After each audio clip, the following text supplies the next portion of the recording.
दर्शक बंधु आज अगस्ट 4 तारिख सोमवार आसतु नजर पकेबा आज गुरुत्वपूर्ण खबर गुड़िक उपरे। आपण जदि नुआ अछंती चैनल को सब्सक्राइब करी वीडियो गोटे लाइक करंतु। आज प्रथम खबर राष्ट्रपति को भेटिले मोदी। हठात कहीं राष्ट्रपति को भेटिबाकू चाहिए मोदी जानतु यह पछर बड़ कारण। प्रधानमंत्री नरेंद्र मोदी रविवार राष्ट्रपति भवन में पहुंची थिले। एठारे से राष्ट्रपति द्रौपदी मुर्मू को भेटी थिले। ए संपर्क में सूचना राष्ट्रपति भवन पक्षरु सोशल मीडिया साइट एक्स रे दिया जायछि। राष्ट्रपति भवन एक्सप्रेस प्रधानमंत्री एवं राष्ट्रपति द्रौपदी साक्षात्कार फोटो शेयर करिछि। राष्ट्रपति भवन यार कैप्शन रे लिखिछन्ति प्रधानमंत्री नरेंद्र मोदी राष्ट्रपति भवन में राष्ट्रपति द्रौपदी मुर्मू को भेटी बोली। राष्ट्रपति सह प्रधानमंत्री साक्षात पर विभिन्न प्रकार कल्पना आरंभ होइथिला। साक्षातर विवरणी तुरंत उपलब्ध होई नथिला, किंतु यह कारण एवं प्राय स्पष्ट हो सारी। कुहाଯାଇଛି जे बिहार विधानसभा निर्वाचन पूर्व बिहार में स्वतंत्र संगठन समीक्षा SIR अभ्यास उपर आलोचना पाई विरोधी दाबी को नहीं संशोधन सृष्टि होइथिबा अवचलन रे पुष्पभूमि प्रधानमंत्री कहछन्ति। नंबर 2 CMRF रु 10 लाख सहायता। EID विस्फोरण रेलवे कर्मचारी मृत्यु घटना रे सहायता घोषणा। CMRF रु 10 लाख सहायता घोषणा कले मुख्यमंत्री। कैस्परन के कीमैन इटुआ ओमर परिवार पाई सहायता गले सरकार। दुख प्रकाश परिवार वर्ग प्रति संवेदना जनइले मुख्यमंत्री। आज शहीद सप्ताह रे माओवादी बड़ साधारण हिंसा देखा मिलुची। लाइनमैन विस्फोरण रे उड़ाई देले रेलवे ट्रैक। विमलगढ़ सेक्स करमपदार मझिरे आज विस्फोरण कर माओवादी। संपुक्त ट्रैक रे ट्रेन चलाचल प्रभावित होईची। तेबे रेलवे कर्मचारी मृत्यु घटना 10 लाख टंका सहायता घोषणा कर मुख्यमंत्री मोहन माझी। विस्फोरण की म्यान इडुअम मृत्यु होईची। विस्फोरण में आउ जड़े रेलवे कर्मचारी गुरुतर होइछन्ति। गुरुतर को एबे चिकित्सा पाई राउरकेला स्थानांतर करा जायछि। नंबर 3 बिहार रे एही सब जिल्ला रे कटिछि अधिक भोटर का ना। अनेक रही नेपाल सह कनेक्शन। बिहार रे स्पेशल इंटरनेशनल रिविजन मोट 7.2 कोटी भोटर भितर 65 लाख ना कटि जाइछि। निर्वाचन कमिशन नुआ भोटर लिस्ट रे ट्रैप जारी रखिछि। 65 लाख रु 22 लाख लोकंकर मृत्यु हो सारी। से भली बाकी मतामत ना कटिबार कारण मध्य अलग रही। एथिरे माइग्रेनेस अंतराज्य प्रवासी और सीमा पार पारंपरिक संपर्क थिबा मत मध्य रहिछन्ति। आसंत जानिबा एते बड़ संख्या रे काम कटिबा पछर कारण। राजधानी पाटना को नहीं बूथ लेवल अधिकारी जेतेबेले सेमाने प्रथमे घर फॉर्म नहीं जाउथिले बहुत गुड़ी घर के मिलु नथिले। बहु मतामत सहजरे घर घर करी रहुथिले। एपरिकी अनेक लोक थिले जो माने भड़ा घर बदलाई सारिथिले। एभली सब संख्या रे ट्रैप लिस्ट कटि जाइथिला। एहा परे मतदाता को जोड़िबा पाई स्वच्छता कार्यकर्ता घर जाई खाली फॉर्म वितरण करथिले। एहा परे बहुत गुड़िए परिवार जोड़ी होई पारि नथिले। एभली एकाकी पाटना रे 14 विधानसभा अंचल रे 3.95 लाख काटी दिया जायछि। नंबर 4 श्रीमंदिर 8 जिल्लारू आसिब अमृत अन्न। जैविक चाष करिवे चाषी किणिबे सरकार। श्रीमंदिर अभड़ा प्रस्तुत रे व्यवहार हेब जैविक पद्धति अमल चाउल। जैविक प्रणाली धान चाष करी एथुरु चाउल बा अमृत अन्न प्रस्तुत करी अभड़ा रांधिबा पाई राज्य सरकार बड़ योजना करिसेंती। प्राय 5 वर्ष पर्यंत विस्तृत योजना करी अर्थ विनियोग योजना होईची। कंधमाल मालकानगिरी कोरापुट रायगड़ा और मयूरभंज केन्दुझर सुंदरगढ़ 8 जिले में ऑर्गेनिक फार्मिंग करने निमंते प्रस्तुति होईची। ଏହାପରେ 14 କୋଟି ଟଙ୍କା ଖର୍ଚ୍ଚ କରିବାକୁ ରାଜ୍ୟ ସରକାର ଯୋଜନା କରିଛନ୍ତି। ସରକାରଙ୍କ ପକ୍ଷରୁ ଆର୍ଥିକ ଓ ବୈଜ୍ଞାନିକ ପରାମର୍ଶ ପାଇଁ ଚାଷୀ ଚାଷ କରିବେ। ଅମଳ ପରେ ଚାଷୀଙ୍କଠାରୁ ସରକାର ଏହି ଧାନ, ବିରି, ପରିବା ପ୍ରସ୍ତୁତି ଫସଲ କିଣିପାରିବେ। ନମ୍ବର 5 ଭାରତବାସୀ ଦେଖିପାରିଲେନି 6 ମିନିଟର ସୂର୍ଯ୍ୟପରାଗ। ଭାରତ ଉଡ଼ାନରେ ଶେଷ ହୋଇଯାଇଛି ଏକବିଂଶ ଶତାବ୍ଦୀର ବିରଳ ସୂର୍ଯ୍ୟପରାଗ। ସୂର୍ଯ୍ୟ ଓ ପୃଥିବୀ ମଝିରେ ଚନ୍ଦ୍ର ଗତି କରିଥାଏ। ଚନ୍ଦ୍ରର ଯୋଉ ଛାଇ ପୃଥିବୀ ଉପରେ ମାଡ଼େ ତାହା ହିଁ ସୂର୍ଯ୍ୟପରାଗ। ସୂର୍ଯ୍ୟପରାଗ ପାଇଁ ଭାରତମାନେ ସୂତକ କାଳ ପାଳନ କରିନାହାନ୍ତି। ନାସା ସୂଚନା ମୁତାବକ ଗତକାଲି 6 ମିନିଟ ପାଇଁ ସୂର୍ଯ୍ୟପରାଗ ଘଟିଥିଲା। ଏହି ସୂର୍ଯ୍ୟପରାଗ ମଧ୍ୟପ୍ରାଚ୍ୟ, ଆଫ୍ରିକା ମହାଦେଶର ଉତ୍ତରାଞ୍ଚଳ ଓ ୟୁରୋପର ଦକ୍ଷିଣାଞ୍ଚଳ ପୂର୍ବତନ ଉପଭୋଗ କରିଛନ୍ତି। Somalia, Saudi Arab, Gibraltar, Spain, America ଅତିକ୍ରମ କରିଥିଲା। ସୂର୍ଯ୍ୟପରାଗ ହେଉ ବା ଚନ୍ଦ୍ରଗ୍ରହଣ, ସୂତକ କାଳ ଭିତରେ କୌଣସି ଖାଦ୍ୟପାନୀୟ ଗ୍ରହଣକୁ ବାରଣ କରାଯାଇଥାଏ। ଗର୍ଭବତୀ ମହିଳାଙ୍କୁ ଘର ଭିତରେ ରହିବାକୁ ପଡ଼ିଥାଏ। ସୂର୍ଯ୍ୟପରାଗ ଅବା ଚନ୍ଦ୍ରଗ୍ରହଣ ପରେ ଗାଧୋଇବା ବିଧି ରହିଛି। ସୂତକ କାଳ ମନ୍ଦିରରେ ବନ୍ଦ ରହେ ଓ ପୂଜାର୍ଚ୍ଚନା କରାଯାଏନି। ଅଗଷ୍ଟ 2 ତାରିଖରେ ଅନୁଷ୍ଠିତ ସୂର୍ଯ୍ୟପରାଗ ଭାରତକୁ ଦୃଶ୍ୟମାନ ହେଉ ନଥିବାରୁ ସୂତକ ପାଳନ କରାଯାଇ ନଥିଲା। ପରବର୍ତ୍ତୀ ସୂର୍ଯ୍ୟପରାଗ ସେପ୍ଟେମ୍ବର 21 ତାରିଖ ଦିନ ପଡ଼ିବ। ସେହି ସୂର୍ଯ୍ୟପରାଗ ମଧ୍ୟ ଭାରତକୁ ଦୃଶ୍ୟମାନ ହେବନି, ତେଣୁ ସୂତକ କାଳ ପାଳନ କରାଯିବନି। ମାତ୍ର ସେହି ସୂର୍ଯ୍ୟପରାଗ ଏକବିଂଶ ଶତାବ୍ଦୀର ଦୀର୍ଘକାଳୀନ ସୂର୍ଯ୍ୟପରାଗ ହେବ ବୋଲି ଜ୍ୟୋତିଷବିଦ୍ମାନେ ପୂର୍ବାନୁମାନ କରିଛନ୍ତି। ନମ୍ବର 6 ପିଏମ୍ କିଷାନରୁ ଏମାନେ ପଡ଼ିବେ ବାଦ୍। ଦେଖନ୍ତୁ ଲିଷ୍ଟ। କୃଷି ଓ କୃଷକ ସଶକ୍ତିକରଣ ବିଭାଗ ପକ୍ଷରୁ ଆୟୋଜିତ ରାଷ୍ଟ୍ରୀୟ ପିଏମ୍ କିଷାନ ସମ୍ମାନ ନିଧି କାର୍ଯ୍ୟକ୍ରମରେ ଶନିବାର ମୁଖ୍ୟମନ୍ତ୍ରୀ ମୋହନ ଚରଣ ମାଝୀ ଯୋଗଦେଇ ରାଜ୍ୟର ଚାଷୀମାନଙ୍କୁ ପିଏମ୍ କିଷାନ ସହାୟତା ରାଶିର 20ତମ କିସ୍ତି ପ୍ରଦାନ କରିଛନ୍ତି।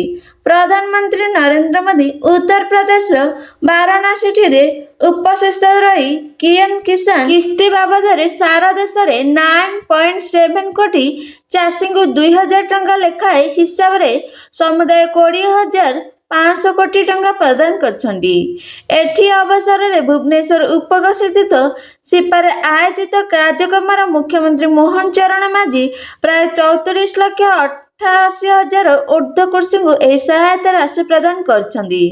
ସମସ୍ତ ଯୋଗ୍ୟ ହିତାଧିକାରୀଙ୍କୁ 2,000 ଟଙ୍କା ଲେଖାଏଁ ମୋଟ 657 କୋଟି ଟଙ୍କା ପ୍ରଦାନ କରାଯାଇଛି।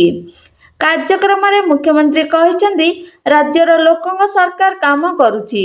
ସରକାରଙ୍କ ମାତ୍ର ବର୍ଷକରେ ସମସ୍ତଙ୍କ ପାଇଁ ଅନେକ ଯୋଜନା କାର୍ଯ୍ୟକାରୀ କରିଛନ୍ତି। ସମସ୍ତେ ଏହାର ସୁଫଳ ମଧ୍ୟ ପାଉଛନ୍ତି। ସିଏମ୍ କିଷାନରେ ଆମ ରାଜ୍ୟର 500 ଲକ୍ଷରୁ ଅଧିକ ଚାଷୀ ବର୍ଷକୁ 4,000 ଟଙ୍କା ଲେଖାଏଁ ସହାୟତା ପାଉଛନ୍ତି। ପିଏମ୍ କିଷାନ ଓ ସିଏମ୍ କିଷାନକୁ ମିଶାଇ ଚାଷୀମାନେ ବର୍ଷକୁ 10,000 ଟଙ୍କା ଲେଖାଏଁ ସହାୟତା ପାଉଛନ୍ତି। ପିଏମ୍ କିଷାନ ଯୋଜନାରେ 20ତମ କିସ୍ତି ଚଳିତ ବର୍ଷ ଏପ୍ରିଲରୁ ଜୁଲାଇ ଅବଧି ପ୍ରଦାନ କରାଯାଇଛି। ଏହି ଅର୍ଥ ସିଧାସଳଖ ଚାଷୀଙ୍କ ବ୍ୟାଙ୍କ ଆକାଉଣ୍ଟକୁ ହସ୍ତାନ୍ତର କରାଯାଇଛି। ଉକ୍ତ ପ୍ରକ୍ରିୟାରେ ସୂଚନା ଓ ପ୍ରଯୁକ୍ତିର ବ୍ୟବହାର ହେଉଥିବାରୁ ସ୍ୱଚ୍ଛତା ବଜାୟ ରହୁଛି। ଏଥିରେ ସମସ୍ତ ଚାଷୀ, ସେ କ୍ଷୁଦ୍ର ଚାଷୀ ହୁଅନ୍ତୁ ବା ମଧ୍ୟମ କିମ୍ବା ବଡ଼ ଚାଷୀ, ସମସ୍ତଙ୍କୁ ଏହାର ସୁଫଳ ମିଳୁଛି। ନମ୍ବର 7 ଶୁଖିଲା ପାଗ, ବଢ଼ିବ ତାପମାତ୍ରା। ଦିନରେ ଗୁଳୁଗୁଳି, ରାତିରେ ବର୍ଷା। ଆଜି ଉତ୍ତର ଓଡ଼ିଶାରେ ଅଳ୍ପ, ଦକ୍ଷିଣରେ କାଁ ଭାଁ ବର୍ଷା ସମ୍ଭାବନା। ପ୍ରାୟ 50 ଶୁଖିଲା, ଖରା ଟାଣ ହେବା ସହ ଗରମ ବି ବଢ଼ିଛି। ତାପମାତ୍ରା 37 ଡିଗ୍ରୀ ସେଲସିୟସ୍ ପଡ଼ିଛି ନୟାଗଡ଼ରେ। ଭୁବନେଶ୍ୱର ତାପମାତ୍ରା ବି 37 ଡିଗ୍ରୀ ଛୁଇଁଛି, ଯାହାକି ସ୍ୱାଭାବିକରୁ 3.2 ଡିଗ୍ରୀ ଅଧିକ। ରାଜ୍ୟରେ 9ଟି ସ୍ଥାନରେ ତାପମାତ୍ରା 35 ଡିଗ୍ରୀ ହୋଇଥିଲା। ପାଣିପାଗ ପୂର୍ବାନୁମାନ ଅନୁସାରେ ରାଜ୍ୟରେ ଏବେ ବଡ଼ ବର୍ଷା ସମ୍ଭାବନା ନାହିଁ। ରବିବାର ଓ ସୋମବାର ଉତ୍ତର ଓଡ଼ିଶାର ଅଳ୍ପ କେତେକ ସ୍ଥାନ ଓ ଦକ୍ଷିଣ ଓଡ଼ିଶାର 1-2ଟି ଜାଗାରେ ହାଲକାରୁ ମଧ୍ୟମ ଧରଣର ବର୍ଷା ହୋଇପାରେ। ଗଞ୍ଜାମରୁ ବାଲେଶ୍ୱର ପର୍ଯ୍ୟନ୍ତ ଉପକୂଳ ଓଡ଼ିଶାର ଉତ୍ତର ଓଡ଼ିଶା ଏବଂ ପାର୍ବତୀ ଜିଲ୍ଲାଗୁଡ଼ିକରେ ଘଡ଼ଘଡ଼ି ସହ ପବନ ଆଶଙ୍କା ରହିଛି। ମଙ୍ଗଳବାର ରାଜ୍ୟର ଅଳ୍ପ କିଛି ସ୍ଥାନରେ ବର୍ଷା ହୋଇପାରେ। ବୁଧବାର 6 ତାରିଖ ଠାରୁ ରାଜ୍ୟର ଅନେକ ସ୍ଥାନରେ ବର୍ଷା ସମ୍ଭାବନା ରହିଛି। ଭୁବନେଶ୍ୱର ପାଣିପାଗ କେନ୍ଦ୍ର ଏଭଳି ସୂଚନା ଦେଇଛି। ନମ୍ବର 8, ରାଜଧାନୀରେ ବର୍ଷା ବିପାଦ।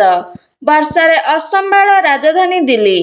ରାସ୍ତାଘାଟ ବନ୍ଦ, ବିମାନ ଉଡ଼ାଣ ବାତିଲ। ବର୍ଷାରେ ବେହାର ରାଜଧାନୀ ଦିଲ୍ଲୀ। ଆଜି ସକାଳୁ ଦିଲ୍ଲୀର ବିଭିନ୍ନ ଅଞ୍ଚଳରେ ପ୍ରବଳ ବର୍ଷା ହୋଇଛି। ଗରମରୁ ଲୋକେ ଆଶ୍ଚର୍ଯ୍ୟ ହୋଇଛନ୍ତି।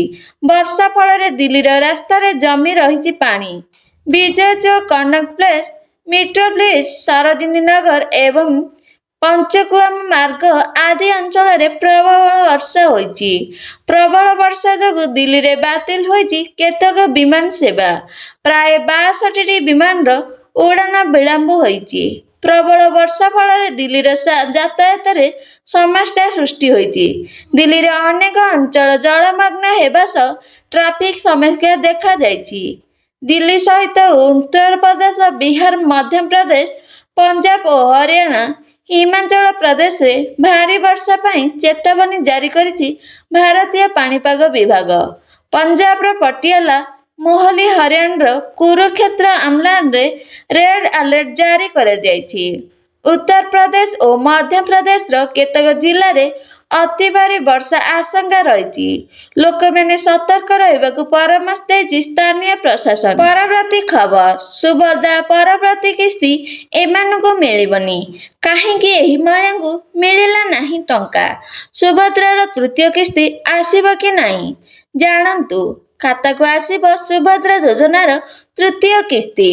ରାଜ୍ୟରେ କୋଟିଏରୁ ଅଧିକ ମହିଳାଙ୍କ ଖାତାକୁ ଆସିବ ଟଙ୍କା। ଏନେଇ ବଡ଼ ଘୋଷଣା କରିଛନ୍ତି ଉପମୁଖ୍ୟମନ୍ତ୍ରୀ ପ୍ରଭାତୀ ପରିଡ଼ା। ପୂର୍ବରୁ 2ଟି ପର୍ଯ୍ୟାୟରେ 10,000 ଟଙ୍କା ମିଳିସାରିଛି। ଆଉ କିଛି ଦିନ ପରେ ସୁଭଦ୍ରାର ତୃତୀୟ କିସ୍ତି ଟଙ୍କା ହିତାଧିକାରୀଙ୍କ ଖାତାକୁ ଆସିବ। 2ଟି କିସ୍ତିରେ ମୋଟ 10,000 ଟଙ୍କା ପାଇସାରିଛନ୍ତି 1 କୋଟିରୁ ଅଧିକ ହିତାଧିକାରୀ। ତେବେ 3 କିସ୍ତି ଟଙ୍କା କେବେ ଆସିବ, କେବେ ପାଇବେ? ଅଯୋଗ୍ୟ ହିତାଧିକାରୀଙ୍କ ସର୍ଭେ ପରେ ତୃତୀୟ କିସ୍ତି ଟଙ୍କା ଦିଆଯିବ।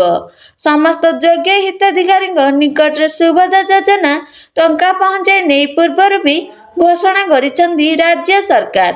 ଆସନ୍ତା ରାକ୍ଷୀ ପୂର୍ଣ୍ଣିମା ଅର୍ଥାତ୍ ଅଗଷ୍ଟ 9 ତାରିଖରେ ସୁଭଦ୍ରା ତୃତୀୟ କିସ୍ତି ପ୍ରଦାନ ପ୍ରସ୍ତାବକୁ ଏହି ବୈଠକରେ ଅନୁମୋଦନ କରାଯାଇଛି।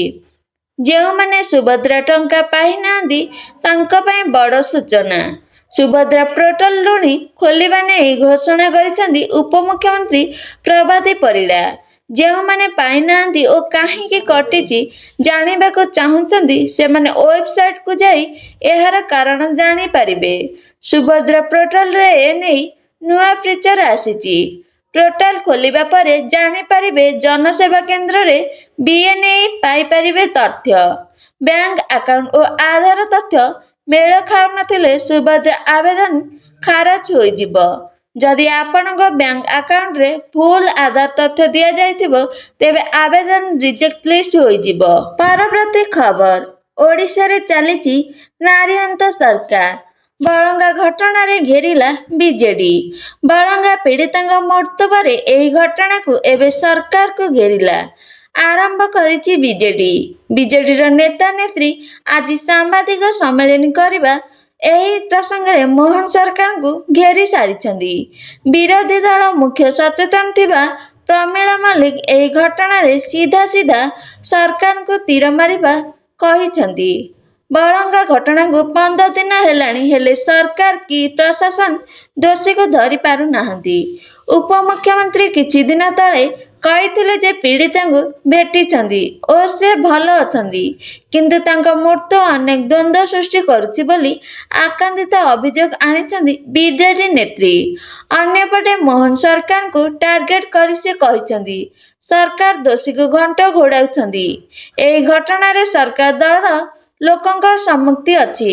ମାସେ 2 ମାସ ଭିତରେ 2ଟି ଘଟଣା ଘଟିଥିଲା, ଯେଉଁଥିରେ ସ୍ପଷ୍ଟ ମହିଳା ଏଠି ସୁରକ୍ଷିତ ନୁହନ୍ତି। ଆପଣ ଭିଡ଼ିଓ ଶେଷ ଯାଏଁ ଦେଖିଥିବାରୁ ଆପଣମାନଙ୍କୁ ବହୁତ ବହୁତ ଧନ୍ୟବାଦ। ଆପଣମାନେ ନିଶ୍ଚୟ ଜଣାନ୍ତୁ କମେଣ୍ଟ ମାଧ୍ୟମରେ ଆପଣମାନେ କେଉଁ ଜିଲ୍ଲାରୁ ଦେଖୁଛନ୍ତି। ଧନ୍ୟବାଦ ଓଡ଼ିଶା।